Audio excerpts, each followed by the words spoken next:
Hello everybody, this is Joe Jonas, and I just figured I would take this time to actually talk to you for once, instead of hiding behind a stage and singing a stupid song, while having all the fangirls scream, and probably a few of them also fantasize about me touching them inappropriately. In fact, it one time actually happened. I was charged and sent to jail for a bit. But that's beside the point. Here's what we're talking about.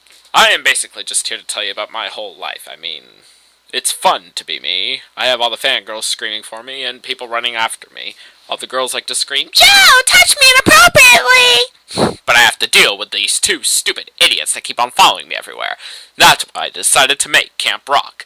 I mean, really, it was the world's crappiest movie on the face of the earth. Did you ever notice how I was the only one in it, and my two brothers had absolutely no lines whatsoever, except for the occasional random point when they stood in front of a pool in their bathing suits, and how the girls probably fantasized about things that should not be mentioned. But I was in every other scene. It was just that awesome being able to sing with Demi Lovato, even though in reality she can't really sing, and all she did the whole time was just lip-sync to a damn computer that did all the singing for her! What is up with that woman?! And then, when I heard that she was actually getting her own show, I went to Disney, and I said, I want my own show. I mean, I have to have something that the fangirls can scream about and think about inappropriate things while they're looking at me. But no, I had to bring in my two idiotic brothers to do it. They serve no purpose. It's all about me! But as long as we're talking about that movie, does anyone have any questions from the studio audience? Yes, fangirl in the front, who has apparently... Oh my god, please don't turn the camera to her.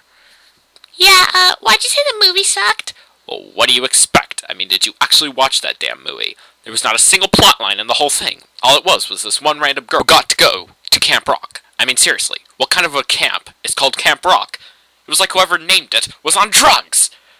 Speaking of which, I need to take mine right now. We'll be right back. Observer's having a high. Anyways, the girl goes to the stupid camp, and for some confusing reason thinks that the only way she can be liked is if she lies to utterly three random girls, two of which probably have inferiority complexes, that's why they hang out with people that they clearly hate, and the third one is so obsessive over me that she probably should have been censored in so many ways. So she pretends to be a rich princess, then goes around trying to be a role model for everyone. Yeah, if I was a father, I would certainly want my kids to see that. Maybe it's because, like every other movie Disney has made, they recycled the same damn plot. Let's have a recap. There is Mulan. Woman becomes a transvestite and tries to do the right thing. Sure, she was saving her father, but like any other Disney movie, lying apparently takes first priority. Let's look at Lion King 2. Random utter stranger lies his way into just commit a murder inside a clan. What the hell is up with that? Still don't believe me? Around the World in 80 Days. That was almost the same retired stickered plotline. Someone lies his way in, gets caught, loses his friend, then a few scenes later, the team gets stinking back together. What the hell is with Disney? Anyways, getting back to Camp Rock. Demi gets to listen to me sing, and then she goes, "Oh, it's great, and I don't lie." Yeah, that's believable. Woman, you've been lying this entire show. If this was supposed to be irony, it was crappy. Still not convinced? Well, did anyone notice that even if you hated the movie, the best you could do is keep watching it? Yeah, that's because there was a subliminal message in it.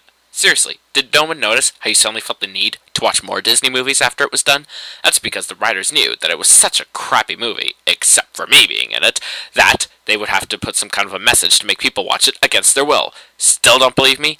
How many of you saw my abs in that movie and suddenly didn't feel the need to listen to one of my group's utterly pointless and not even close to rock songs? I mean, really, that was pathetic. Now, in case that's not good enough, in Canada, they apparently, on Family Channel, bombarded their viewers with all of the commercials. Then, as soon as they actually saw it, they only put it on their pay-per-view, which, let me tell you, is a pretty small fan base. They showed it maybe once on the public one. That's how crappy this damn movie was! And if that wasn't good enough, me, Demi Lovato, and my brothers get some random comedy shows, which I guarantee, like any other Disney movie, is probably going to go right out the window within a few shows or seasons. It really makes no difference, because the ratings are going to be so low, and they're going to recycle it and move on to their next project. Now, if you'll excuse me, I need to get out of here before Miss Bipolar Split Personality shows up. Joe Jonas, out. I'm still better than any of my other stupid little brothers. It's all about me. And the cast of the show was garbage. I mean, who the hell had ever heard of Erin Doyle before this point? Don't recognize the name because she was only in the stupid movie for about 5 seconds.